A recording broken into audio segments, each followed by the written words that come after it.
una representante de una ONG y nada menos que la ilustre Amnistía Internacional, ilustre porque tiene el Premio Nobel de la Paz, porque existe hace más de medio siglo y está implantada en más de 150 países del mundo. Señora Marina Navarro, directora ejecutiva de Amnistía Internacional en el Perú, ustedes han emitido un comunicado sobre este tema, la anulación del indulto humanitario a Alberto Fujimori. ¿Qué es lo que dicen en ese comunicado?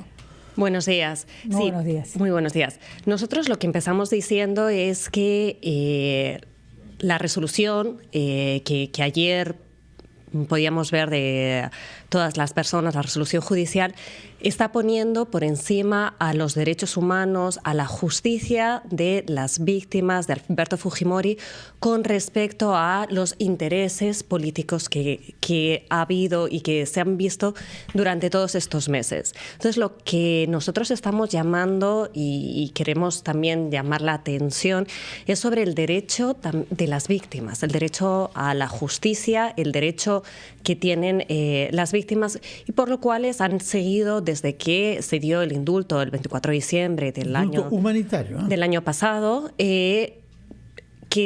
cuál ha sido pues todo el proceso, por eso lo llevaron ante la Corte Interamericana, por eso después de la resolución que sacó la Corte Interamericana lo han llevado por los procedimientos a nivel del sistema jurídico nacional y terminó con la resolución que ayer, terminó en esta fase con la resolución que ayer veíamos.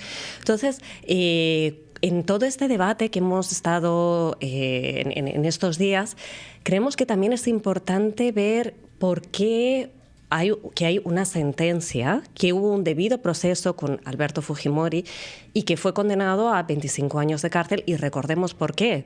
Por los casos de Barrios Altos en la Cantuta, por la desaparición y ejecución de 9 estudiantes y un profesor, y por el caso de Barrios Altos, donde hubo la ejecución de 15 personas, entre ellas estamos hablando también de un niño de 8 años. Entonces, ayer era también importante escuchar lo que las víctimas tenían que decir, escuchar a la señora Rayda Cóndor, que todavía no ha encontrado, ¿no?, a su hijo, que como el derecho que tienen los familiares, creo que era importante traerlo. Y eso es lo que realmente marca los derechos humanos, ¿no? El derecho a la justicia, el derecho a la verdad.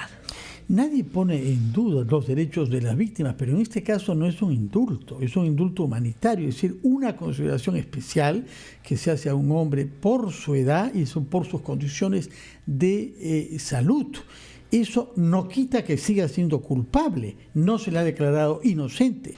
Lo que la justicia, a través, digamos, de este indulto concedido por el presidente, decide es que ese hombre no puede seguir en una cárcel y debe salir por razones humanitarias.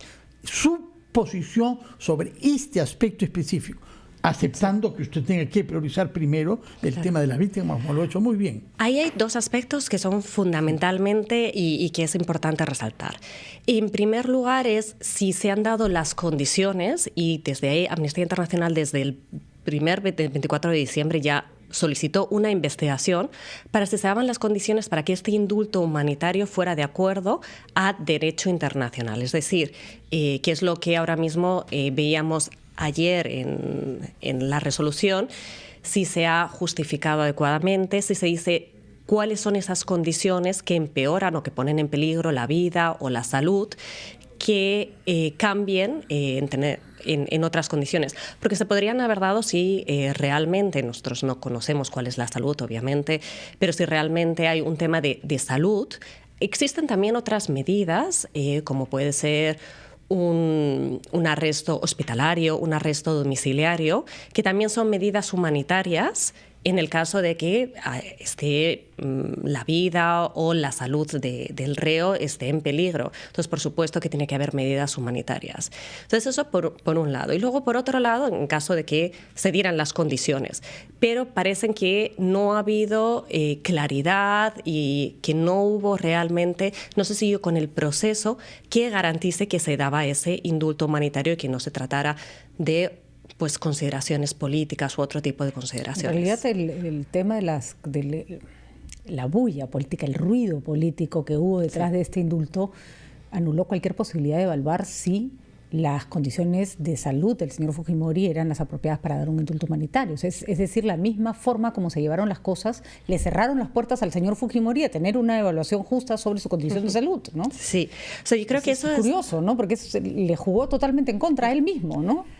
Por un lado está esto y por otro lado estamos hablando de cuando hay crímenes considerados de lesa humanidad, como son los crímenes por los que fue sentenciado, el indulto humanitario... Aunque no fue sentenciado por crímenes de lesa humanidad, se dice en el fallo que estos crímenes pueden, según el criterio de la Corte, ser considerados como tales, pero no figuraban en nuestro derecho peruano. Efectivamente. Que no ha sido condenado por eso. Pero que son considerados, como dice efectivamente, que en estos casos los indultos deben darse solo en situaciones extremas y que además no deben de extinguir lo que ha sido toda la pena, ¿no? Entonces, y por eso estamos más en favor de que hubiera otras medidas humanitarias, como he comentado, como el arresto domiciliario, como el arresto hospitalario, que dejan lo que es la pena, pero son medidas humanitarias, ¿no? Entonces,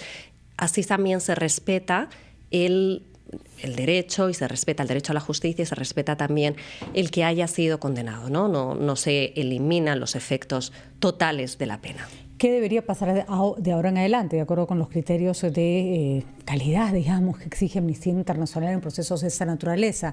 Se ha dicho que se tiene que asegurar que el señor Fujimori pueda regresar a una cárcel en condiciones apropiadas. El penal en el que estaba, tal cual estaba, ya no existe. El abogado pide que no sea encarcelado de nuevo. Digamos, desde la perspectiva de Amnistía Internacional, ¿cuál debiera ser el proceso que debe seguirse ahora en adelante sin afectar a las víctimas o a los deudos de las víctimas, ¿no? El proceso tendría que ser el cumplimiento de la sentencia. Y eso es el proceso que tendría que aplicarse. O sea, no se tendría que aplicar un caso diferente, en este caso, que en cualquier otros casos. Entonces, lo que se tendría que aplicar es el cumplimiento de la sentencia y si la situación humanitaria o la situación de salud fuera tal, pues poder estar en un arresto hospitalario si así lo requiriera. Pero lo que se tiene que hacer es cumplir con lo que dice ahora mismo la resolución y con el cumplimiento de la sentencia, porque también tenemos que recordar que es lo que se llevó... salir de la clínica donde se halla. Claro, o sea... Cuando pueda salir de la clínica. Eso es lo que hay que ver, es cuál es la situación, que eso no podemos analizarlo. Lo que es cierto es que el juez dice, si se reprocha que el penal quedaba muy lejos de la clínica a donde se atiende, no se entiende por qué se ha ido a vivir ahora libre a la misma distancia de la clínica.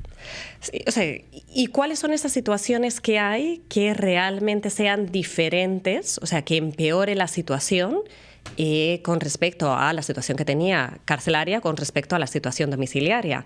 Porque se puede entender perfectamente que una clínica tenga muchas más posibilidades médicas, obviamente, pero lo que no explica, y es lo que está argumentando el juez en la resolución que pudimos conocer ayer, es que no se ha argumentado por qué o cuáles son esas características a nivel médico que tiene una casa que no tenga la celda en la que estuviera. Sin embargo, es el sentido común. Toda situación carcelaria es peor para un enfermo que su casa, ¿no? ¿O tiene dudas usted de eso? Lo que tenemos que ver es si eso empeora o no empeora. Eso lo tienen que determinar los médicos. Hay otro punto que menciona el juez, el que no haya pagado reparación civil. Bueno, eso es un poco lo que estaba comentando con dejar sin efecto la pena, ¿no? Y eso es lo que es realmente importante. No estamos hablando solo de la pena de libertad, sino que estamos hablando de que tiene que hacerse cargo del pago de la reparación civil. Entonces eso también es importante el pedirlo, el reconocer sus actos, también un ejercicio de reconocimiento, un ejercicio de perdón, de disculpas, un ejercicio de reparación civil y el ejercicio obviamente de la libertad. Patricia, ¿no? A la señora Marina Navarro, directora ejecutiva de Amnistía Internacional. Muchas gracias por su presencia y leeremos con mucho detenimiento el comunicado que ha publicado su organización.